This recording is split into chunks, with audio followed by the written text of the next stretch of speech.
Africa, the poorest continent on the face of the planet. How could a place that holds trillions of dollars in rare minerals, gems, fertile soils, and other resources be so incredibly poor? For many, the answer seems obvious. Colonialism. European powers invaded Africa, exploited its natural wealth, and left the continent in ruins. Decades after the end of colonial rule, Africa is still struggling to recover from the economic and structural devastation imposed by its former colonizers. It's a compelling argument, and one that many people accept without question. But does this explanation tell the full story? The evidence suggests otherwise. Take the example of South Korea, a country that, like many African nations, was colonized and left in dire conditions. After gaining independence, it had minimal natural resources and was economically devastated by war. Yet, within a few decades, it transformed into one of the world's most advanced economies. So, if colonialism were the sole reason for Africa's struggles, why have some former colonies managed to thrive while much of Africa remains economically stagnant? Clearly, the story is more complex than just the scars of colonization. One of the reasons that fuel Africa's problems is corrupt leadership. For decades, African leaders have siphoned wealth from their countries, leaving little for development. Take Nigeria, for example. Despite being Africa's largest oil producer, over $400 billion has been stolen by corrupt officials since independence. This money could have built schools, hospitals, and infrastructure. Instead, it's sitting in offshore accounts or funding lavish lifestyles for the elite. Incompetent leaders overstaying in power is also a major problem because it constitutes corruption in the way that leaders spend enormous amounts of money to maintain their grip on power by bribing officials, silencing opposition, and rigging elections, all to stay in power. This leads to endless political struggles rather than economic progress. In this case, people practice politics from election to election, leaving no room for economic growth. Investors are scared away, businesses fail, and economies stagnate. Another major reason is tribalism. Africa's vast ethnic diversity is one of its greatest cultural strengths, but it has also played a significant role in slowing economic and political development. The continent is home to over 3,000 tribes and more than 2,000 languages, creating deep-rooted divisions that have often led to instability. Many African nations were formed with artificial borders drawn by colonial powers, without regard for existing ethnic groups. This forced multiple tribes, often with historical rivalries, into a single country, leading to constant political tensions. Instead of uniting under a strong national identity, many Africans prioritize tribal loyalty over national unity.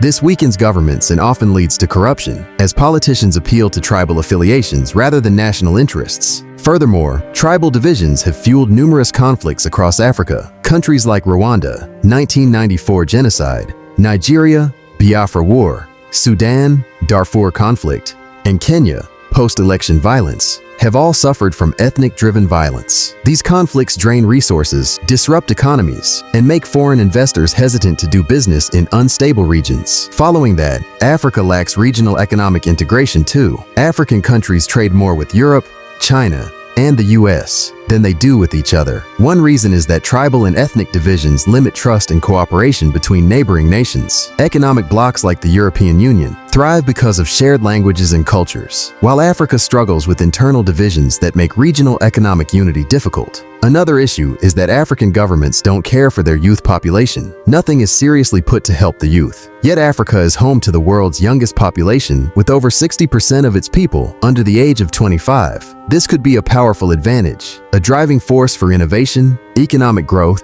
and development. But instead of harnessing this youthful energy, many African governments have failed to prepare their young population for the future. Millions of African youths go through school, graduate, and enter the job market full of hope, only to find nothing waiting for them. The reality is harsh. Formal employment opportunities are scarce, industries are underdeveloped, and economic policies are weak. Governments have not created enough industries or business-friendly environments to absorb their growing workforce. As a result, unemployment rates among the youth are staggeringly high, pushing many into poverty, crime, or illegal migration. With no opportunities at home, young Africans flee in massive numbers to wealthier nations in search of better lives. Whether it's crossing the Mediterranean in dangerous boats, risking their lives in deserts, or seeking visas to work abroad, Africa is losing its most energetic and educated population to other continents. Countries like the US, Canada, and European nations benefit from this skilled migration, while Africa continues to struggle with a shrinking professional workforce. It's a fact that a nation's economy literally thrives when its people work,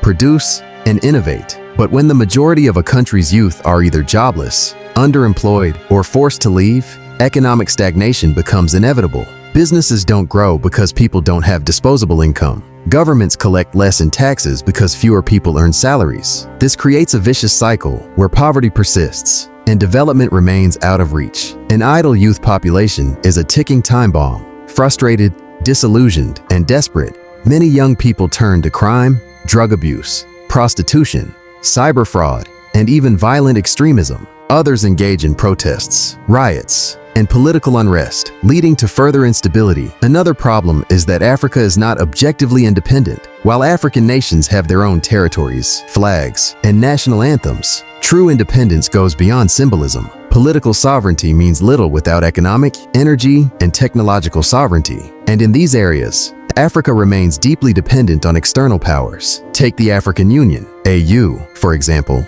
It is supposed to represent Africa's collective interests, yet it is heavily funded by the European Union and other foreign donors. This raises a critical question. Can Africa truly make independent decisions when its core decision-making body relies on financial support from its global competitors? The reality is, those who fund Africa's institutions are unlikely to invest in policies that would make Africa a true economic rival. No competitor willingly empowers its competition. This dependency weakens Africa's ability to shape its own future, keeping it tied to external influences. Until Africa achieves economic self-sufficiency, energy independence, and technological advancement, its sovereignty will remain incomplete. True independence isn't just about borders and national symbols. And let's not forget how Africa is trapped in a vicious cycle of debt that continues to hinder its economic growth. Many African nations borrow heavily from institutions like the International Monetary Fund, IMF, World Bank, and foreign governments to fund infrastructure, healthcare, and development projects. However, these loans often come with high interest rates, unfavorable terms, and political conditions that keep the continent dependent on its creditors. The problem is that much of Africa's borrowed money does not generate enough productive investment to repay the debt. Corruption, mismanagement, and economic instability make it difficult for governments to pay back what they owe. As a result, many countries spend more on debt repayments than on education, healthcare, or job creation, leaving them stuck in poverty. To be honest, Africa has a long way to go before it can reach its true potential. There is a lot to fix, but the first step to solving a problem is acknowledging it. Africa must tackle corruption, unify its economies, create jobs for its youth, break free from dependency on foreign powers, and think about general unity. Only then can Africa rise from poverty to prosperity. What do you think? Let me know in the comments. And if you enjoyed this video, feel free to like, share, and subscribe for more content like this. See you in the next video.